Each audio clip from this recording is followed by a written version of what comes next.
வணக்கம். மே 1 உழைப்பாளர் தினம். இன்றைய தினத்தில் பொதுக்கூட்டம் எல்லாம் நடைபெறுவது வழக்கமாக இருக்கிறது. அந்த வகையில் தற்போது இருக்கக்கூடிய தேசிய மக்கள் சக்தி அரசாங்கமும் 21 மாவட்டங்களில் 21 பொதுக்கூட்டத்தை நடத்தியிருந்தார்கள். அதே நேரத்தில் பேரணி கூட இடம்பெற்றிருந்தது.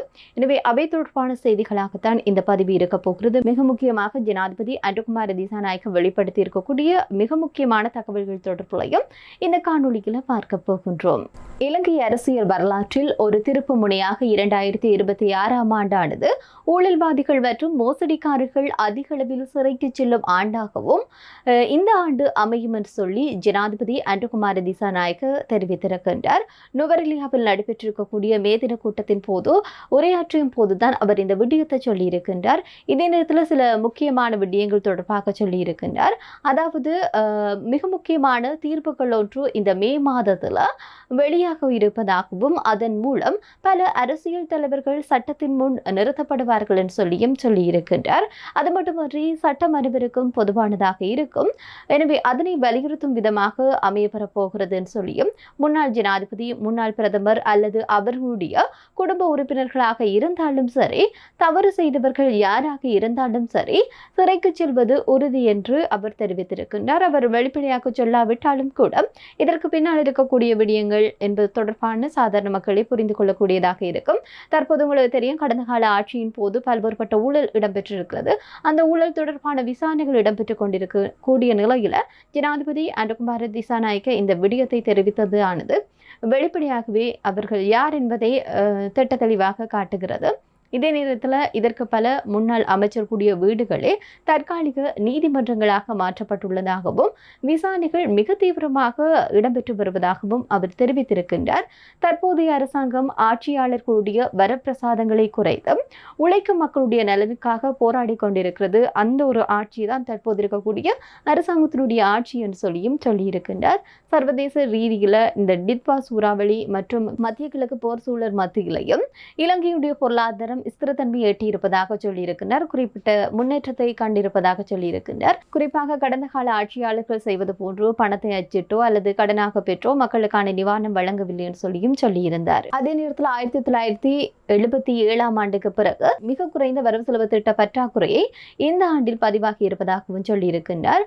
சூறாவளியினால் பாதிக்கப்பட்டிருக்கும் மக்களுக்கு வரலாற்றில் இல்லாத வகையில் இந்த அரசாங்கம் நிவாரணங்களை வழங்கியிருப்பதாக சொல்லப்படுகிறது. குறிப்பாக அன்னளவாக பார்க்கிற போது 50 லட்சம் ரூபாய் வரை இழப்பீடு வழங்கப்பட்டுள்ளதாகவும், எரிபொருள் விலையேற்றம் சுமையாக காணப்பட்டாலும் அவற்றுடைய சுமையை தணிப்பதற்கு டீசல் லிட்டருக்கு 100 ரூபாய் நிவாரணம் வழங்கப்பட்டிருப்பதாக சொல்லியிருக்கின்றார். அது மட்டுமன்றி மலையக மக்களுடைய சம்பள உயர்வு, அரசு ஊழியர்களின் ஓய்வூதிய உரிமை போன்ற நலத்திட்டங்கள் மூலம் அரசாங்கம் உழைக்கும் மக்களுடைய பிரதிநிதியாக செயல்படுகிறது என்பதை நினைவூட்டுவதாக ஜனாதிபதி அனுகுமார திசாநாயக்க சொல்லியிருக்கின்றார். அவர் நிறைய விடயங்களை சொல்லியிருக்கின்றார். அவர் கூறக்கூடிய குறிப்பிட்ட சில விடயங்களை காணொலியூடாக பார்த்துவிட்டு மீண்டும் இணைந்து கொள்வோம்.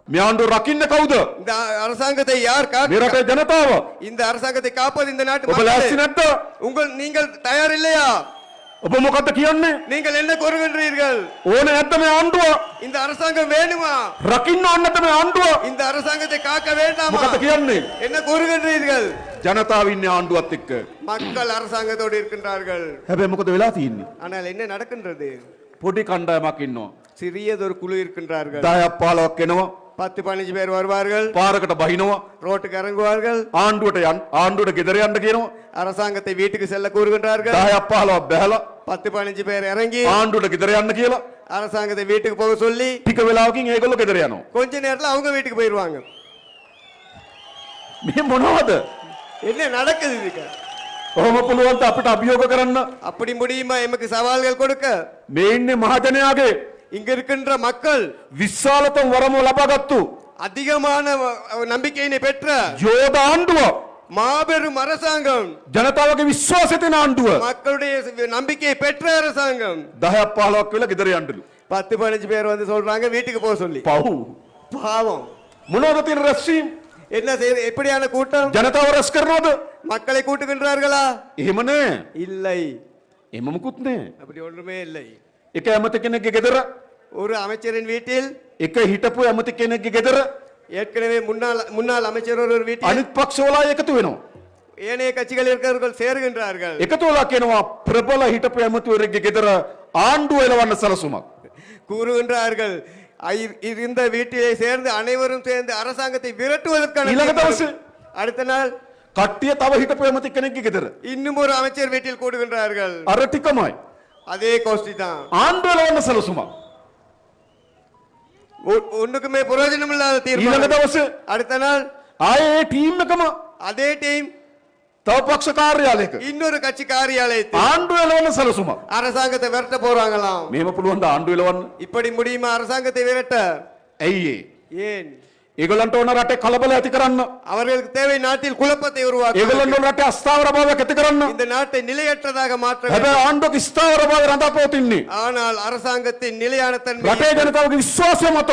மக்களின் நம்பிக்கையில் தான் காணப்படுகின்றது. தேசிய மக்கள் சக்தியின் மே தின நிகழ்வுகளானது இந்த வருடம் மக்களாட்சிக்கு பலம் என்ற துணைப்பொருள் கீழ் தான் இடம்பெற்றிருந்தது. 21 மாவட்டங்களில் நடைபெற்றிருந்த நிலையில் யாழ்ப்பாணத்திலையும் மே தின பேரணி இடம்பெற்றிருந்தது. குறிப்பாக யாழ்ப்பாணத்தில் கடற்றொழில் அமைச்சர் சந்திரசேகர் தலைமையில் இடம்பெற்றிருந்தது.